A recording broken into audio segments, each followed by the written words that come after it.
Welcome to the Digital CxO podcast. I'm Amanda Rosani, and with me again today is Mike Vizard. How are you doing? I'm doing great. Happy to be here. Wonderful.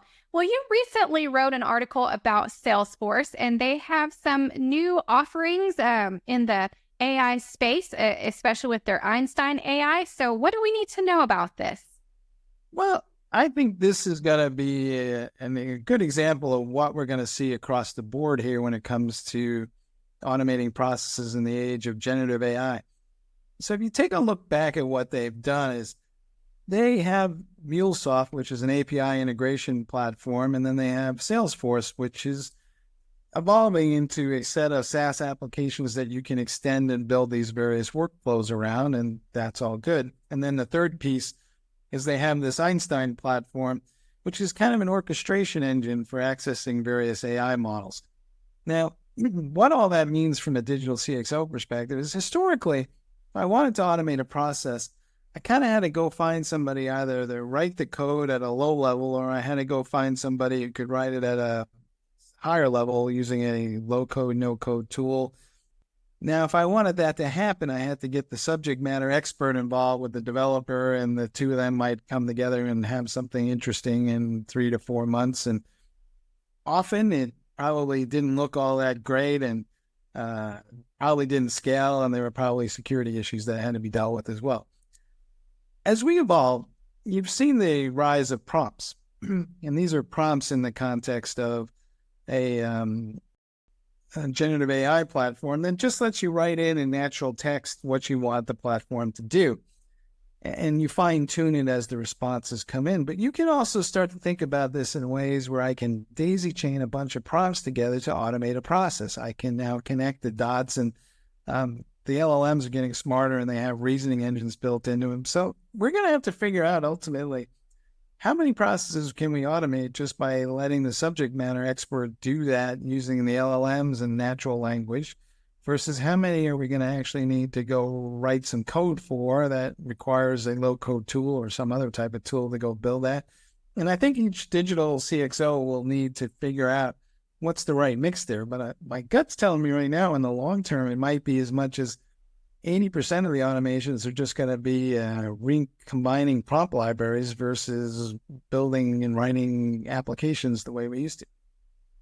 Well, I would certainly think so, because you do also have to think about the skill set. And do you have the right people on your team that can type all that code out and understand the code that's necessary? Yeah, and you make a good point, because arguably that's been holding us back. I can't get the subject matter experts to stop what they're doing, say, we'll work on this stuff, because then that's the other thing that they get paid for. So I don't have the people to sit down with the developers. And of course, the developers are expensive and hard to find as well. So if we can get to the point where more of the automations can be handled by the people actually running the processes, and they don't have to go find a developer to help them do that. And let's be honest, most of those people don't think the way machines think. But if I wanted to really boil things down to the brass level, we have been using software to interact with machines, and now the machines know how to interact with us. So it's a lot easier to go the lateral route than the former route. So I think what we see is more people will get comfortable in mastering these prompts. I don't think prompt engineering necessarily is a job, but I think we'll all develop these skills about how to connect these things together to automate something.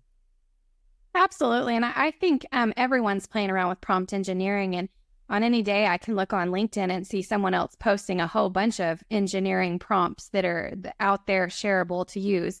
So I don't know if we'll see that as a job in itself either. Well, I'm hoping that there'll be a lot more things automated than ever, because my gut tells me that 90% of the things we could automate, we haven't, simply because we didn't have the time or energy or the resources. Correct. So moving on, let's talk about health care, specifically digital tools and electronic health records. So the health industry in general is trying to digitalize a lot of data. And in this process, the customer tends to be on the short end of the stick, I would say, because they're having to enter in a lot of information over and over and over again. And, this best laid efforts of the healthcare facilities It's really not digitally transforming a process if you're having as the patient to constantly enter in your information every time you go somewhere. It's not connected. It's very difficult to access all these health records across the different healthcare facilities. So there's this this kind of a lack of understanding between digital transformation and just simply digitalizing. So what are your thoughts on this, and how do we solve this issue? I think we've talked about this in previous episodes, and it seems like hopefully it's going to get better. And maybe this is a great place where we'll see some of those prompt libraries we were just talking about. But too much of what, if you go look at these healthcare apps, they kind of revolve around these electronic record systems. And they were built as systems of records. And if you're not familiar with SAPs, they're kind of like SAP systems for the healthcare sector, and they're not very flexible, and they're very monolithic, and they're not a lot of fun to work with.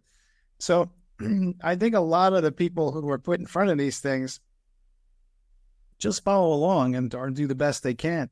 They're not really thinking about the customer experience. They're actually we've turned them into data entry junkies. And so I don't really blame those folks, because they're responding to the system that we built and designed, and the people who bought it never really thought through how it was going to be implemented on a day-to-day level, and it's a bit of a mess as a result. So I think we need to kind of look at the whole system, and I'm hopeful that, at least in this article, that some folks are going that route.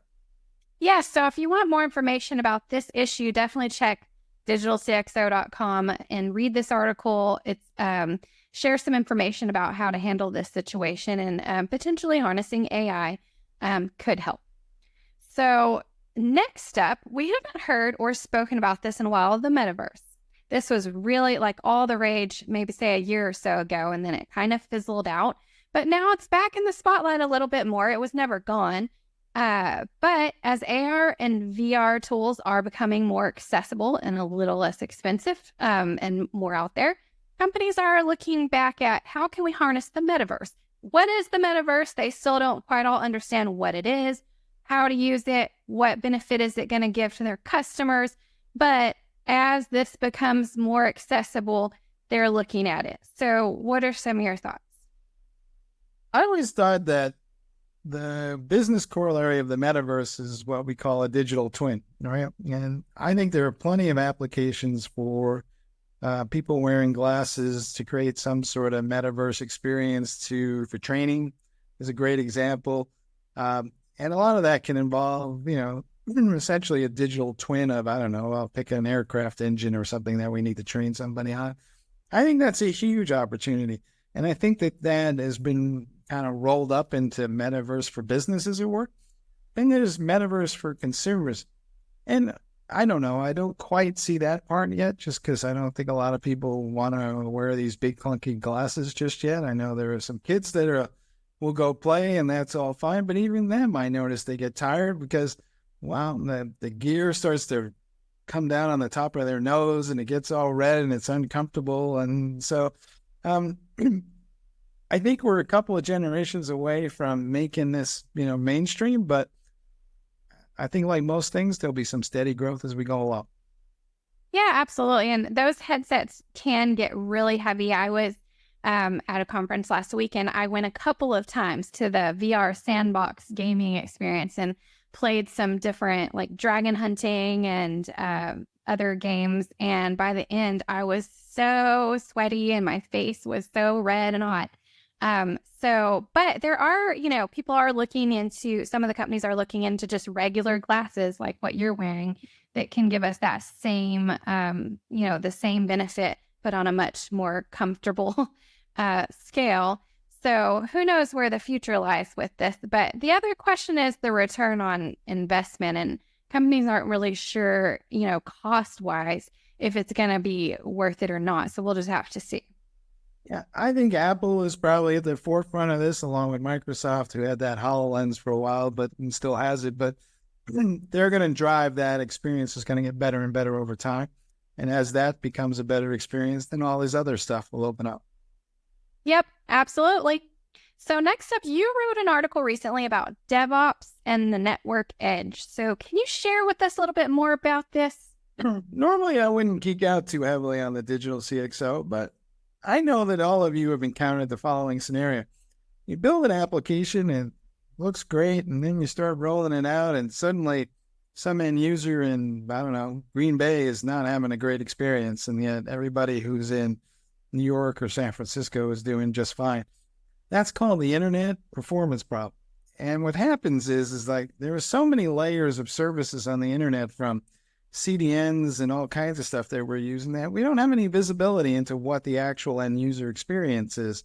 And I think what I'm just pointing out here is we need to kind of meld up all this observability tools that we've been building out on the DevOps side, and all the stuff that goes into application performance management to make it effective and make it real. It's got to find its way out to what's actually happening on the endpoint itself and all those network layers in between, because otherwise it's just kind of theoretical. And the end customer looks at us and goes, I don't know what you guys are doing, but it doesn't sound like you know what you're doing, because my experiences are still awful. And what we don't really realize is, not every service is going to be delivered equally well across the global internet. And we need to figure out which ones are running where and prioritize some and maybe reroute others. And I think digital CxOs don't always get into that because they think it's a low-level IT thing. But I'm telling you, the difference between success and failure often comes down to this internet performance management stuff.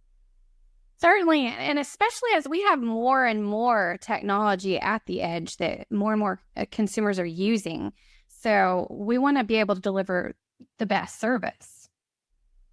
You would think that would be the end goal. I think a lot of times we get caught up in the theory and not enough awareness of the practice. And a lot of times, even if something's working great and you think you're done, 2 weeks later, all hell is breaking loose because something changed on the internet services that you didn't see, and the carrier did something, and so you got to continuously stay on top of this stuff. And I think I would argue, one of the things that trips digital CxOs up most is this kind of like last mile performance issue to wherever the end user happens to be. And by the way, that end user is likely to move around anyway, because one day they're going to be traveling, and next week they're going to be in a cafe somewhere, and the other day they're at a friend's house, and it's all different networks and they have different experiences, and you kind of need to know what's happening with that. I'm hoping someday algorithms would take care of all this stuff and AI will make it all better, but I don't think that's happening anytime soon. So it's kind of up to the digital CxO to kind of work and understand what questions to ask the networking people, because they'll tell you the service is available. That doesn't mean it's a great experience. Absolutely. And so now I want to turn and pivot a little bit. We've been talking about technology and all these great tools for automation and digital transformation. And we recently had a podcast interview with somebody sort of on the other side of this. His name was Vladimir Vatvatsy, and he was a little bit arguing against the technology and more for the human side of things, and saying that human creativity and human innovation and drive was going to be the winner in the end. So can you share a little bit about this, and then what are your thoughts? It was a wide-ranging conversation, but we get a little enamored sometimes with the automation and not enough with what is the means to the end.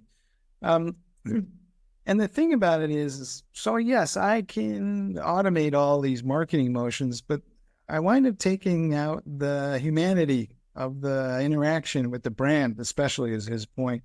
And so in his case, he was stressing the fact that it's critical for companies to have people who are representing them on these social media. You have to have somebody you're interacting with who you like and respect and who reflects your values.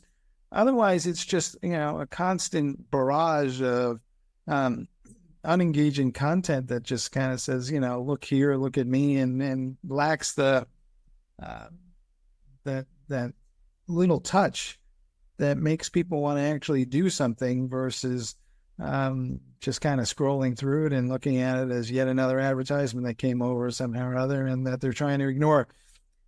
So that's what I got out of it. It was a great reminder. And I think, sometimes we just think that, well, we're going to have digital avatars and they'll do all the pushing and all the content will come out and we'll just take that marketing motion all the way down to full automation. And I'm like, not quite. But that's what I got out of it. Yeah, absolutely. At the end of the day, that human element is always important. We do say that. And these tools are great augmentation tools. And blending the two is what's going to ultimately be the winner. So don't forget, people still matter. That's right. Okay, well, thank you for tuning in with us again. And you know what? If you're watching this podcast, I haven't asked before, but feel free to comment, share your thoughts on our podcast discussions. And until next time, have a great week. See y'all.